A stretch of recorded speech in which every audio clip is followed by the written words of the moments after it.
చేస్తున్నా. అదే నేను ఆలోచిస్తున్నా.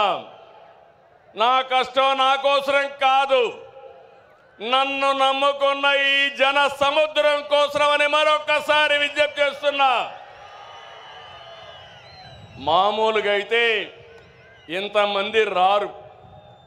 మీలో నేను చూస్తున్నా, ఇది అవుతానే పిలిచి సన్మానం చేస్తాం. కోడూరు నుంచి 60 సంవత్సరాల వయసులో సైకిల్ వేసుకొని కడప మహానాడుకు వచ్చాడంటే అది తెలుగుదేశం పార్టీ పైనుండే అభిమానం.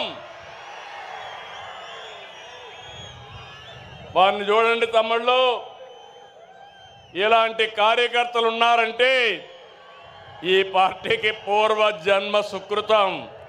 తమలో గట్టిగా చప్పట్లు కొట్టి అభినందించండి.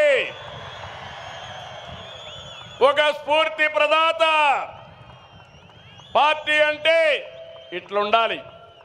మనం అందరం ఈ మారిగా ఉంటే ఇంక వైఎస్ఆర్ కాంగ్రెస్ పార్టీకి అడ్రస్సే ఉండదు. అవునా కాదా? ఉంటామని చెప్పండి.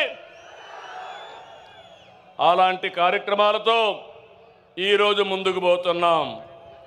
నెల నెల పింఛన్లు ఇస్తున్న మనం ఏ స్థాయిలో సంక్షేమం అందిస్తున్నాయో చెబుతుంది. దేశంలో ఏ రాష్ట్రమైనా 64 లక్షల మందికి పింఛన్లు ఇస్తున్నారా అని అడుగుతున్నా, సవాలు విసురుతున్నా.